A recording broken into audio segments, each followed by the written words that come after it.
Shri Venkateswara gold తాకట్టులో ఉన్న మీ బంగారాన్ని విడిపించి కొనబడును.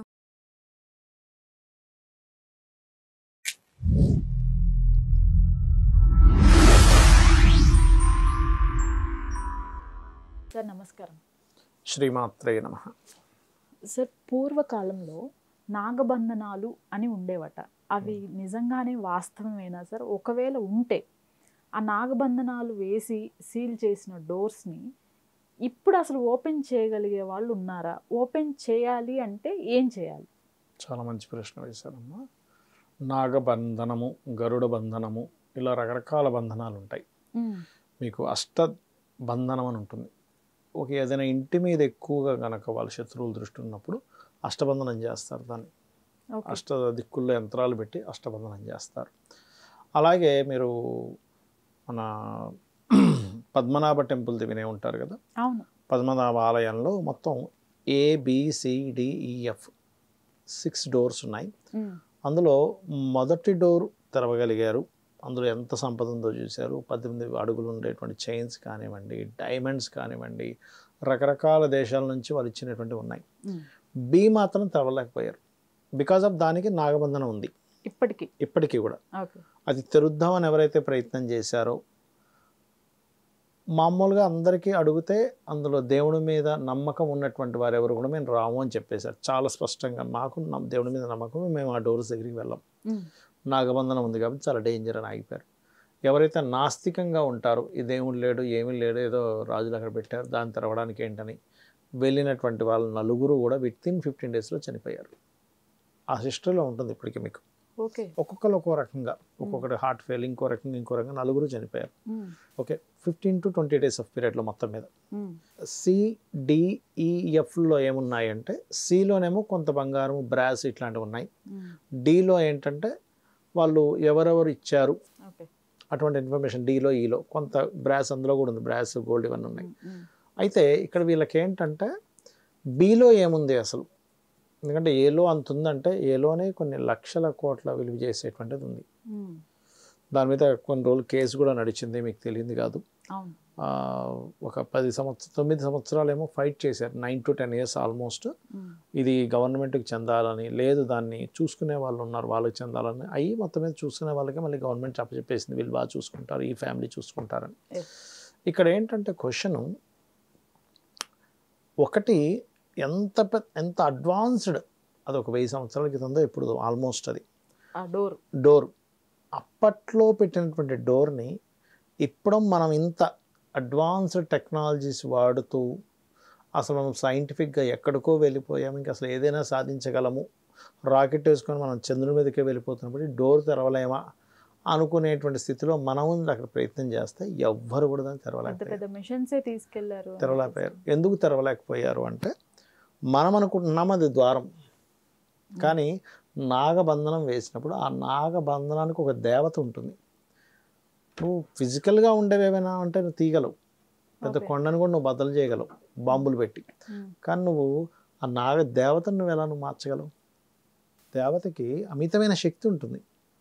ఓ 10 క్రేన్లు తీసుకెళ్ళి గుద్దినా సరే ఆ క్రేన్లు ఇరిగిపోవాలి, కానీ అది తెరవలేదు, ఎందుకంటే దేవత అది అక్కడ ఉన్నది.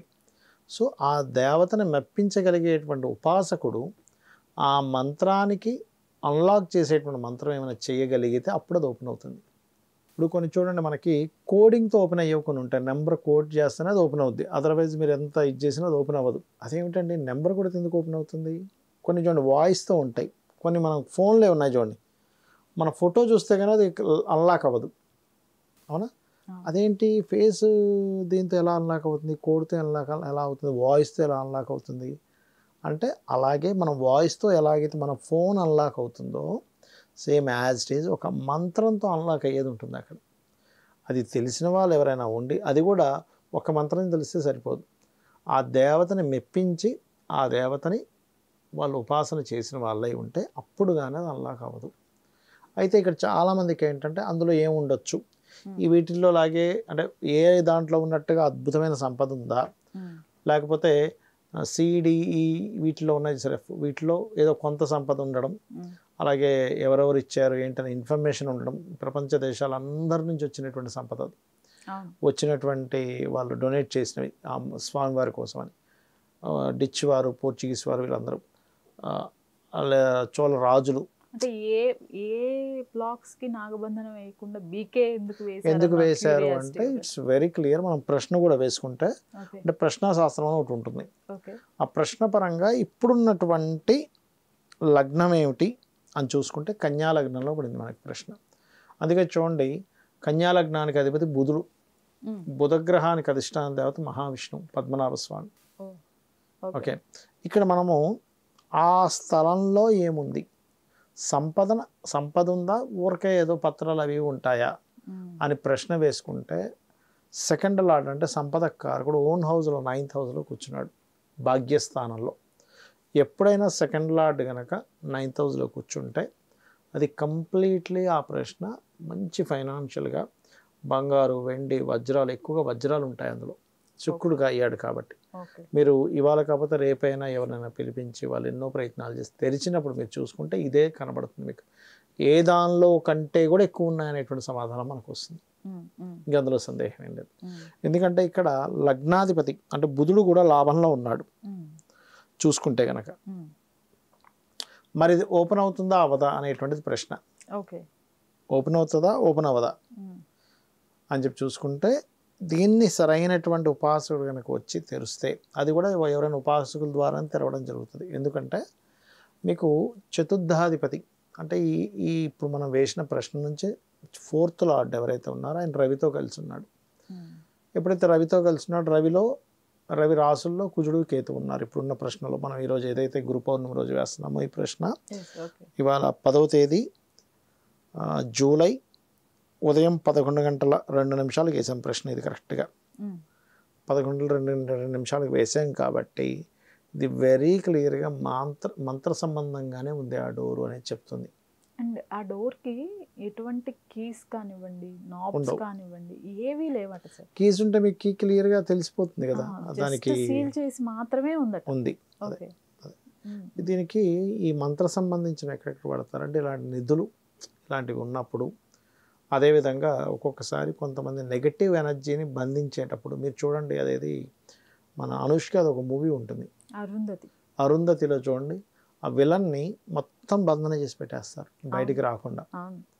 వీళ్ళ తర్వాత వెళ్ళేది తీయడం వల్ల మొత్తం మీద మళ్ళీ అది బయటకు వచ్చి అంత గందరగోళం సృష్టిస్తుంది చూసారా. ఆ రకంగా నిధులు ఉన్నప్పుడు, ఇట్లాంటివి ఉన్నప్పుడు, కొన్ని సీక్రెట్ రిలేటెడ్ ఉన్నప్పుడు బంధనం చేసేవారు.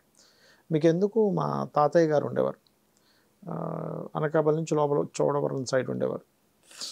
అతనికి ఊరు కొంచెం పైకి ఉండేది వాళ్ళ ఇల్లు, చుట్టూ మొత్తం చెట్లు, మొత్తం పాములు తిరిగేవి, స్నేక్స్. ఒక 50-60 ఏళ్ళ క్రితం మీరు అర్థం చేసుకుంటే ఎలా ఉండేది. ఆయన ఒక మంత్రం వేసేవాడు ఆయన చుట్టూ, ఒక్క పాము కూడా దాటి లోపలికి వచ్చేది, బయట కనబడుతుండేది తిరుగుతుండే, ఇంట్లోకి ఒక పాము వచ్చేది కాదు. అతను మనకి పావులు నర్సేలాగే ఆయన కూడా మా మదర్ వాళ్ళ ఫాదర్ కూడా మంత్రశాస్త్రంలో మంచి నిష్ణాతులు. ఆయన ఆంధ్ర మామలం చదువుకున్నారు, అప్పట్లోనే హెడ్ మాస్టర్ జాబ్ చేసేవారు, సూర్య ఉపాసకులు ఆయన. ఆయన ఎవరికైనా పాము గరిస్తే మంత్రం వేస్తే నార్మల్ అయిపోయి వెళ్ళిపోయేవారు. నేను ఇదంతా వాళ్ళ ఇమాజినేషన్, ఏదో వాళ్ళ ఇల్యూజన్లో ఉన్నారు, మంత్రం వల్ల తగ్గిపోతుందని వెళ్ళిపోతున్నారు అనుకునేటప్పుడు ఒకరోజు ఒక గోవుని మోసుకు తీసుకొచ్చారు. వాళ్ళు గోవు పాము గరిచిందని, అది నొరగలు కక్కుతుంది, దానికి మంత్రం వేయగానే లేచి వెళ్ళిపోయింది.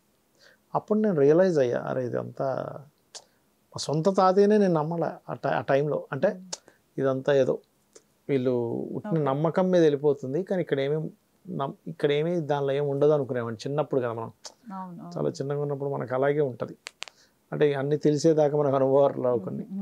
అప్పుడు ఐ రియలైజ్ ఓకే మంత్రము, భగవంతుడు ఇవన్నీ ఉన్నాయి అనేటువంటిది. కాబట్టి ఏంటంటే ఒక మంత్రం వేస్తే నీకు చుట్టూ ఉండే పరిసరాల నుంచి అంత అడవి లాంటి ప్రాంతంలో చుట్టూ మొత్తం చెట్లే ఉండేవి, అక్కడ కొండలు చెట్లు ఉండేవి. అలాంటి ప్రాంతం నుంచి నీకు ఒక్క పాము కూడా లోపలికి రాలేదంటే మంత్రశక్తితోని, మరి ఇన్ని వేల లక్షల కోట్లు ఉన్నటువంటి సంపద ఉన్నప్పుడు వాళ్ళు ఎంత బలమైనటువంటి మంత్రప్రయోగం చేసి ఉంటారు, నాగమంత్ర ప్రయోగాన్ని అనేది మనం అర్థం చేసుకోవాలి. Okay sir, thank you. శ్రీమాత్రే నమః.